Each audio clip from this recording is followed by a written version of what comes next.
En fait, ce qui s'est passé, c'est que ces textes, j'ai commencé à les écrire il y a très longtemps. Et j'ai commencé à les écrire d'une façon tout à fait particulière, pas du tout pour en faire un livre. Je les ai écrits comme une pratique de l'écriture. C'est-à-dire que je me suis dit, bon là vraiment tu travailles pas du tout, ça va pas, c'est pas sérieux, tu fais rien. Écris chaque jour une phrase. J'avais entendu d'ailleurs, la légende dit qu'un certain Albert Cossery, qui vivait dans ce quartier ici, dans le 6e arrondissement d'ailleurs, et que j'avais étudié à l'université, écrivait chaque jour une phrase, et au final il a écrit, je sais pas moi, 7 ou 8 romans.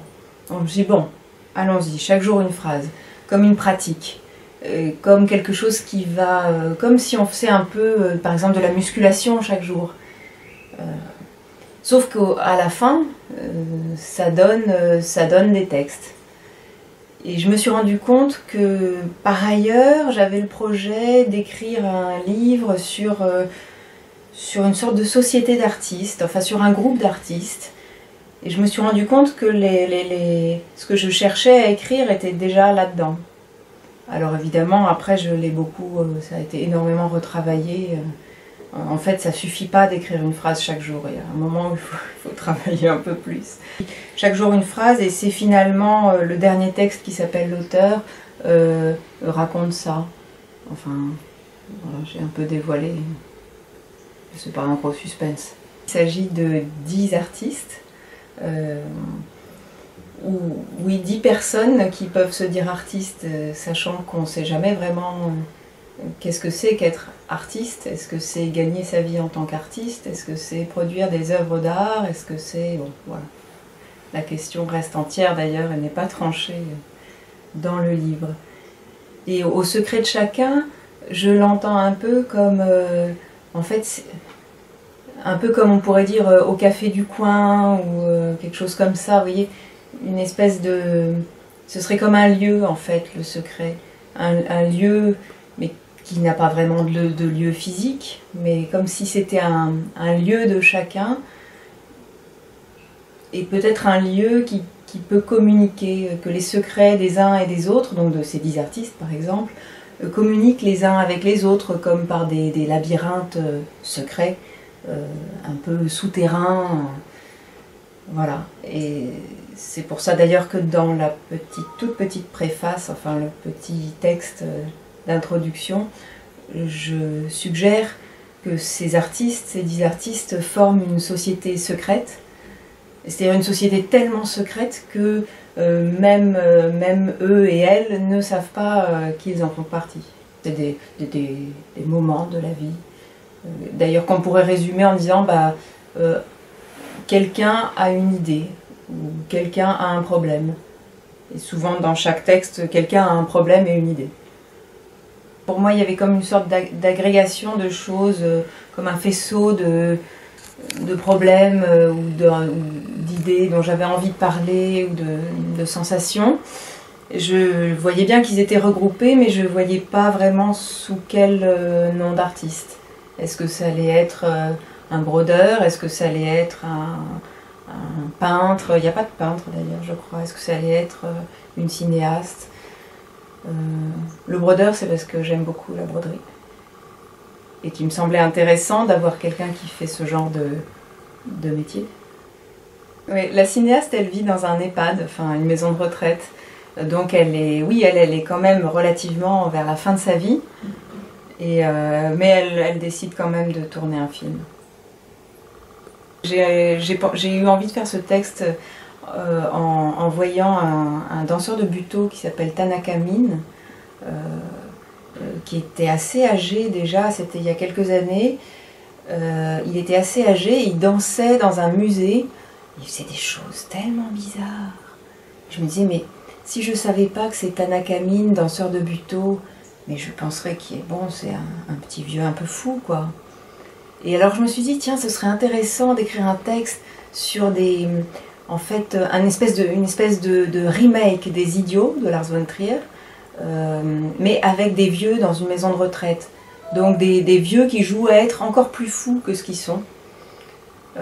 Comme ça, quoi, parce qu'ils n'ont plus rien à prouver, ils ont envie de mettre un peu le bazar, quoi. Oui, le dessinateur, lui, est au lycée, donc il est plutôt au début de sa vie, on suppose. Et effectivement, il y a cette question des listes. Alors lui, il en fait beaucoup parce que... Et c'est pas du tout des listes, il les considère pas du tout comme des œuvres d'art, hein, mais ça m'amusait aussi. Et c'est peut-être pour ça aussi que je peux pas dire si c'est un roman ou pas, toute cette affaire, parce que j'aime bien, en tout cas là, j'avais vraiment envie de faire un livre composite, quoi, avec des... Non seulement il y a plusieurs textes, mais en plus, dans chaque texte, il y a plusieurs façons, enfin l'écriture a plusieurs façons de se dérouler. Donc il y a le texte en prose, l'histoire, et puis entrecoupée, enfin elle est un peu comme entrelardée de petits... comme des poèmes en fait. Moi je les appelais des lignes brisées parce que c'est sous forme de vers, enfin ça ressemble à des vers, c'est-à-dire que c'est des lignes qui s'arrêtent avant la fin de la ligne. Et finalement, j'en suis venue à me dire, mais bon, qu'est-ce que c'est le poème, l'origine du poème, c'est la liste en fait. C'est finalement quand on fait une liste de courses, on fait le premier poème du monde quasiment. Alors c'est ce que fait le dessinateur, il fait beaucoup de listes et ça donne lieu à pas mal de petits poèmes dans son texte du coup. Enfin, poème, bon, tout ça évidemment dit avec humour, je prétends pas, j'en sais rien ce que je prétends. Alors l'actrice, elle attend, oui, elle attend. Qu'est-ce que je pourrais dire de l'actrice? Elle aussi, elle a des petits poèmes, enfin des petites lignes brisées dans son texte. Elle a « Vous êtes moche, vous êtes moche ». Ça c'est quelque chose qu'elle a entendu. L'actrice, elle attend, oui, beaucoup de gens attendent, en fait, je pense que c'est pas seulement des artistes qui attendent. Entre chaque texte, il y a encore un autre régime d'écriture, si on veut, qui est des petits, enfin pas des petits, ils sont plutôt gros, des alphabets. Je voyais ça un peu comme des poèmes aussi, je me disais, mais bon, alors il y a les poèmes, le poème de base, c'est la liste. Et puis on a aussi finalement l'alphabet bien rangé, là, en plusieurs lignes, c'est aussi une sorte de poème. Mais le poème le plus simple possible, qui ne veut pas dire grand-chose, effectivement. Et il me semblait, quand j'ai eu fini d'écrire tous ces textes, là, ces 10 textes, qu'il y avait besoin comme d'une respiration entre chaque, et qu'il fallait écrire donc un poème. Le problème, c'est que rajouter du sens, ça ne rajoute pas de la respiration. Donc l'alphabet était beaucoup plus apte à faire respirer.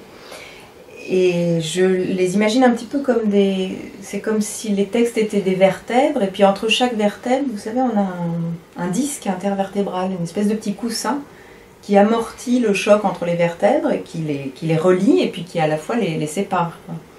Donc c'est ça les alphabets, c'est revenir au niveau zéro du sens pour repartir sur une nouvelle vertèbre, enfin un nouveau texte. Et ces alphabets ont une particularité, c'est qu'ils ont toujours un problème, un peu comme les artistes du livre, parce que en fait l'alphabet comprenant 26 lettres, ça rentre jamais dans un beau carré. Puisque 5 par 5 va faire un carré, il reste toujours une lettre qui est un peu toute seule, un peu isolée, elle dépasse quoi, ça dépasse toujours. Ça me semble être une image assez éclairante sur la place un peu périphérique qu'ont toutes ces personnes dans l'art. Par ailleurs, la chose qui relie aussi ces textes et qui court à travers tous les textes et qui en fait, enfin c'est aussi une façon pour moi d'en faire une série et pas seulement des textes éparses, c'est qu'il y a, en plus de l'idée de secret, il y a l'idée d'oubli qui est très importante à travers eux et qui se manifeste comme avec une phrase qui revient de texte en texte. Enfin, elle revient toujours un petit peu déformée, c'est pas toujours exactement la même. Mais globalement, c'est ce qu'il y a de plus fort, c'est l'oubli. Oui, ce qu'il y a de plus fort, c'est l'oubli. Évidemment, enfin, si on se réfère à la mémoire personnelle, alors évidemment, on oublie, on ne cesse pas d'oublier, etc. Mais il y a aussi une question d'effacement. Il me semble que au bout du compte, les choses s'effacent. Et c'est quelque chose auquel on ne pense pas tellement quand on est, quand on est dans la vie très... Voilà, c'est quand on fait comme d'ailleurs, comme font ces personnes, beaucoup de choses, on oublie cet effacement. On oublie l'effacement d'ailleurs. Enfin, on oublie l'oubli. C'est un peu un oubli au carré. Et ce qu'il y a de plus fort, c'est l'oubli. C'est peut-être aussi une phrase que je m'adresse à moi-même, enfin, pour calmer ces désirs éternellement recommencer de faire des choses et qu'on les voit et qu'on les entende, enfin tout ça. Et bon, au fond, qu'est-ce qu'il y a? Il y a l'oubli, hein, il y a l'effacement. Il y a un texte qui s'appelle La danseuse. La danseuse ne parle pas vraiment de problèmes, enfin si, possiblement, mais ne parle pas vraiment de mon expérience de danseuse. Mais évidemment, il y a d'autres artistes qui montent sur scène, par exemple la choriste. Alors bah oui, forcément, il y a des petites choses qui ont trait à mon expérience de danseuse. L'auteur, oui, c'est un petit peu moi forcément, parce qu'il y a cette histoire d'écrire une phrase chaque jour. En fait, c'est à la fin aussi parce que ça donne aussi comme une clé de lecture pour savoir aussi comment le livre a été écrit. Mais c'est pas plus moi que les autres, ou que certains autres de ce livre. Pas plus. Ça l'est aussi, quoi, par certains aspects, forcément. Bien qu'il n'y ait aucun nom propre, il y a beaucoup de gens qui existent dans ce livre. Pas forcément des gens que je connais, d'ailleurs, parce que dans chaque texte, chaque artiste évoque d'autres artistes dont il a entendu parler, qu'il connaît. Et évidemment, c'est parfois des artistes dont j'ai entendu parler, qui m'ont intéressée d'une façon ou d'une autre. En fait, dans ce livre, j'avais envie de voir l'art plus comme une pratique que comme... vous voyez, une pratique, c'est-à-dire quelque chose qu'on fait, quasiment qu'on fait chaque jour, un peu comme je parlais de la musculation, c'est-à-dire une pratique qui vous transforme, plus que une fabrication d'objets, une fabrication d'œuvres. Parce qu'au bout du compte, on ne sait pas, en fait, on n'a aucune idée si ces gens sont un peu des mythomanes en se considérant comme artistes, parce que est-ce qu'ils sont tous professionnels au sens où ils gagneraient de l'argent? Ben non, il y en a qui ne gagnent pas du tout d'argent avec ce qu'ils font dans le livre, et comme l'avantage du livre, c'est qu'on ne voit pas les œuvres, on les entend pas non plus, enfin bref, je m'arrange aussi pour qu'on n'en sache pas trop sur ces œuvres. Donc au final, on ne sait pas si c'est des amateurs complets et qui font ça vraiment par plaisir, mais des choses qui toucheraient pas grand monde, ou des génies inconnus. On ne sait pas en fait. Et c'est pas tellement ça la question. Enfin, il y a une indécision qui est tout à fait volontaire. La question, c'est comment la pratique de l'art transforme leur vie. Moi, je sais pas ce que c'est un roman en fait. Enfin, c'est une forme très très protéiforme, ce qui ne veut pas dire grand chose, mais j'ai l'impression que j'ai pas du tout... je sais pas ce que c'est qu'un roman. C'est évidemment pas un roman au sens d'un roman du 19e siècle tel qu'on les imagine encore un peu aujourd'hui. C'est une question très difficile, c'est très difficile pour moi de répondre à ça. En tout cas, c'est pas un recueil de nouvelles au sens où on aurait des textes séparés. C'est-à-dire que c'est plus comme... moi je vois ça plus comme une série, par exemple en art plastique. Quelqu'un qui fait une série de tableaux un peu du même genre, ou qui fait une série d'objets qui sont tous un peu... qui se ressemblent, quoi. Et c'est l'ensemble qui donne à voir quelque chose, et pas seulement chaque objet. Enfin, c'est différent d'avoir juste un objet ou une série d'objets, quand même.